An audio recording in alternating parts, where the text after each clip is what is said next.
Hi guys, welcome back to this channel. So on today's tutorial, I'm gonna show you how you can make an awesome anime video edit using the coloring and also transitions on CapCut.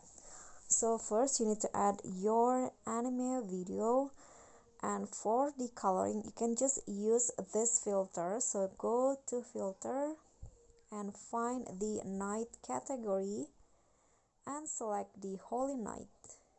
Okay, this one you can adjust it how you like. After that, just click on the check icon and make sure that the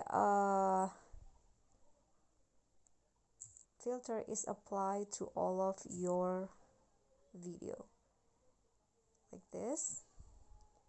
And then after that, for the transition, you can use this transition. Click on the transition box, camera, and select pull in or pull out. So if you have more than one clip, you can just use which one that you like for the rest of the clips. Okay, so here is the result. That's all from me. Thank you so much for watching. Don't forget to like, comment, subscribe, and also click on the thanks below. Bye.